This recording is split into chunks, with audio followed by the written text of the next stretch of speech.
Hi, my name is Rue Hart, and today I'm going to be walking you through the assessment sheet that we use in Raven Coach training for mentor coaching sessions. The goal of this is so that you can be able to look back and review this video every once in a while when you really want to understand more of what the columns mean and how they can be used to help you grade your own work in a data-driven way. Let's hop right in then. Here's the assessment sheet. You can already see there are a lot of columns here. Going from left to right, we see role. So role is just more of a formatting thing where we put the coach, coachee, coach, coachee. Time as the timestamps of when someone speaks. Got the transcript, and then mentor notes. This is more where we're going to be looking today. Best place to start is at start. So star in this assessment, but that's what it's based off of. Start begins with the S, and the S stands for that opening question where it's, what do you want to talk about today, client? And that question is going to be just giving the reins to the client for their session. Now, this sheet goes from a 1 to 4 scale. The 5 is only added in MCC assessment sheets. So with this start, if the question were to be, what do you want to talk about today? That'd be a good, solid start question that opens, gives the reins, and there's not like anything super special to it. That's okay. Usually we're not going to have a super special, genius, client language filled start question because we don't have a lot to work with. The only times we'll see that it's being a 4 is if somehow the coach brings previous client language and maybe there's a little bit of discussion before this first question was asked, and they bring those both together to ask the start question. That's when it's going to be a bit more of an interesting, insightful start question. If it's stacked open questions, so 2 questions that are open form of what, how, why, that's going to be a 3. If it's 2 closed questions, are we going to talk about this today? That'd be a bit more of a 2. And 1 is, client, you're going to talk about this today. And we don't say that often, thankfully. T follows very similar, and so do all of these, but T is the transformation question. So again, 1 would be, client, this is why it's important for you. 2 would be 2 closed questions. Is that why? Do you feel like this is why it's important for you? 3 would be, what makes this, how is blank client language impactful to you? 3.5 is, what makes this important to you, or what makes blank with client language important to you? And again, it'll be only before if we've got that strong combination of previous session, character work, which would be why does past client name want present client name to be client language in this session? Be a really strong T question. Areas are, what are the pieces of the puzzle? So again, that will be a direct direction towards what the client will need in the session. 2 would be those 2 closed questions. 3 would be 3 open questions. 3.5 is a strong areas question of, what are the pieces of the puzzle that we need to bring in this session today? I'm hearing this, I'm hearing this, I'm hearing this. What's really important to talk about today? And that 4, again, would be somehow bringing some really strong language in from just these 2 questions. Next, we get to measurable results. So the measurable results does not have to be, this is the action that I want to get out of the session, or I want to know this exactly by the end of the session. It could be something abstract. Like, I've seen clients who say their measurable result is figuring out maybe halfway through the session what they actually want out of the session. And so it doesn't need to be a 100% concrete goal that we're reaching here, but we don't want to be the drivers as coaches of a session. So we want to ask a client, what will make the end of the session meaningful to you? And again, I'll go on that scale of 1 2, 3, 3.5 being a good solid average, and 4 being pretty impressive. I'm going to skip over support. Let's go to spaciousness first. So this one's probably the easiest to grade. We've got 1, 2, 3, 3.5, and 4. 1 being an interruption. If the client hasn't finished talking and the coach jumps right in to ask a question or to clarify something, then that's going to be marked as a 1. If the client just finished talking and the coach hops in without a breath between, that's going to be a 2. If there's 2 to 3 seconds of silence, that'll be a 3. If it's 4 seconds or more, that'll be a 4.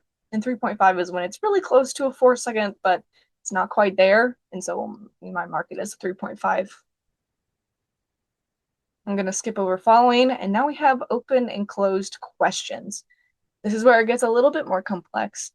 The 1 is going to be a stacked closed question, which would be that is opening, maybe adding another are or do, and making it a string of closed form questions that are very directive. A 2 is going to be a single closed question. A 3 will be when a coach gives a summary of maybe what they're hearing before asking a question. That summary being pretty long, that will make it a 3.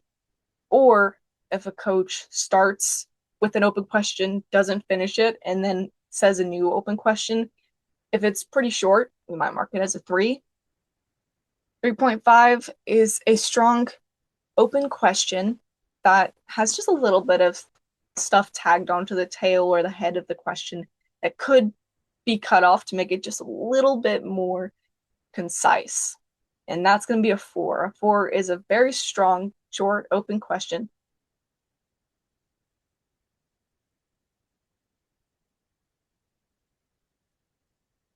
I'm going to bounce over to language next. So language, 1 being a contradiction of client language, a coach saying, no, that is not the metaphor you're going to use. Say, this is the metaphor you need. We also don't say that often. 2 being a lack of client language. So this is where the this and that show up. Client, what makes this important for you today? That will be marked as a 2 because the this could be filled in with client language, even if it's just what is detailed client language, which would be a 3. Detailed client language being the meeting, the manager, the job, where there's not a lot to that question, that piece of client language, but it's still got a little bit of client in there and a little bit less coach. 3.5 will be some pretty strong client language. 2 pieces of pretty strong client language from the previous bit of speaking that the client has done wrapped into a question will be 3.5. The times when we're going to see it a 4 is, again, when it's some strong character work, some previous session language mixed with today's session language in a combination. That's going to be a 4. And next, let's do following. So let's say we've got 3.5, 3.5, 3, 3.5. This is setting the agenda, and so the coach is already following the client by setting that agenda. Once the measurable result is set, there's going to be a line of 4 4s. Right? Yeah. And this just means that the coach is following the client in that moment. They're not asking a lot of questions that are built on their own intuition. They're making questions that are more based on what they heard here. As a coach continues to ask questions, more and more assumptions about what the right question, what the right direction is, begins to build. And so this following will start to go down unless the coach asks a check-in question. Check-in questions can be on learning, it can be on the progress, it can be on the feeling or the emotion. It can even be if this was I don't know what I want out of the end of the session. I just want to explore this a little bit more. Maybe the coach asks, what are you learning now that you would like to make as the goal for today's session. It bumps back up and then it would go down again for those four. And the reason it's four is that tends to be when the assumptions start to build, is after those four questions, more of the coach has to make more decisions on, wow, there's been a lot said, but I'm picking this thing to talk about. This is the thing I'm going to ask a question on. And especially in an abstract session, that can be really difficult. So there's more and more pressure on a coach as the following begins to dip. Support is the encouragement the coach shows. When we're doing a PCC session, we want to see probably two pieces of encouragement, support, handing back to the client the work they are doing.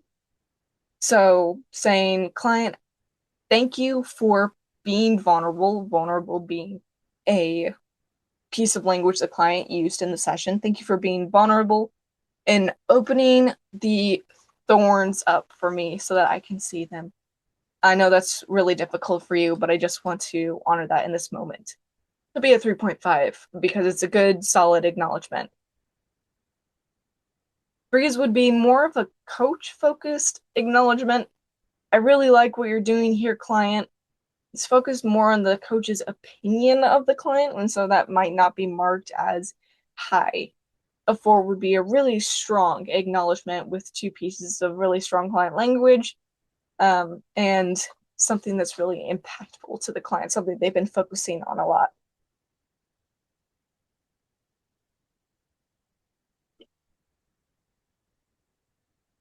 Okay, I'm gonna fill this out again. Say do do. There we go. And following,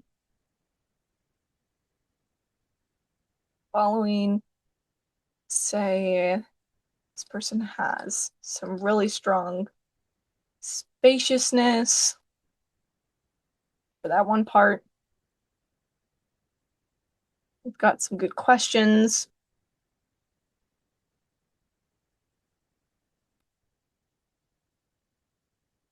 Let's do this. Now, let's say that this language is pretty strong. Because this language is strong and this question is strong as well, these boxes will be strong. So these are impacted by the language in the open and closed. Situation is the coach asking about the client situation? If the coach isn't asking about the client situation, then it might not be client focused. So we don't see it too often. Most questions have situation marked. Is this question opening the client's awareness of themselves, of the world around them, etc.? Then this question would be marked. This one is the one that's marked less in question. It's when it's based on the client's identity. Is the question about who the client is, who the client wants to be, character traits, values, like really deep-rooted things that are the client. Then that box will also be marked. So transformation question usually will be about the client's identity. So this would be how it looks. And because all of these things are high, empathy is going to be high. One is when there is no empathy and that there's that contradiction of client language. Two, for empathy, if there's some stacked closed questions, contradiction of language, something like that. Three, if there's, say, one closed question and some okay detail language, that would be a 3 on empathy. 3.5 would be if there's maybe 1, 2 in there, like that. And a 4 would be if overall it's in the 3s and the 4s. Even if it's like this, it'll be a 4 on empathy. Statements with partnership is the next thing. So when a coach offers an observation of client's body language, offers a tool, that's when statements of partnership are going to be marked. So that would look like a 1 if it's a you don't have a choice, you have to use this tool. You don't say that one often. Two, if it's a closed question, not a lot of language when offering a tool or an observation, and it's more of the coach naming the emotion they see and not handing it back openly. Three would be asking or sharing the observation without handing it back with an open question of, how do you take that? Or what might you change about what I shared? So let's say the coach notices the client looks fearful. And they notice the client looks fearful because they're rubbing their neck. Let's say that.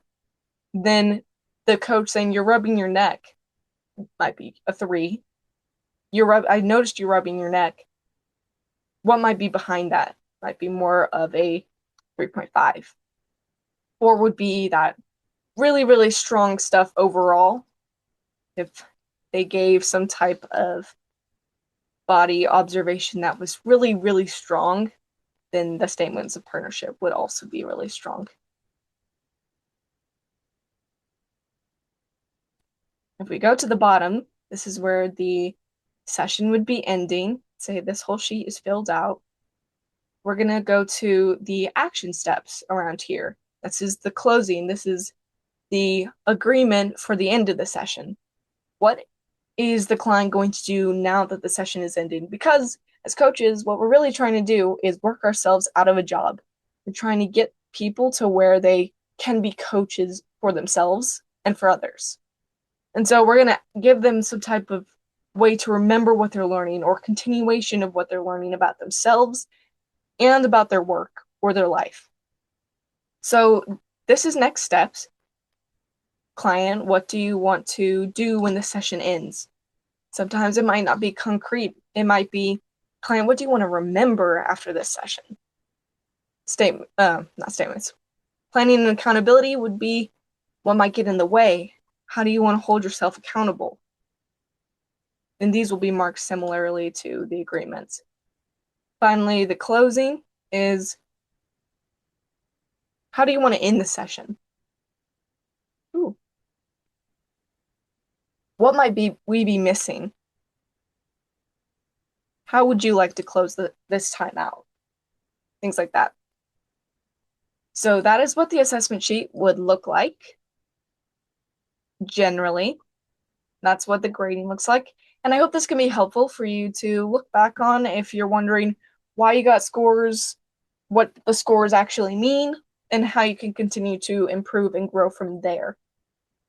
Just as a reminder, I'm not a mentor coach or professionally trained. I do this because I like data points on a sheet, and I just want to help fellow coaches in training. So if you have any questions, comments, concerns, feedback, anything like that, feel free to leave them in the comments. I'll reply to you. And hopefully this can be a really fun, really chill way to continue both of our coaching education.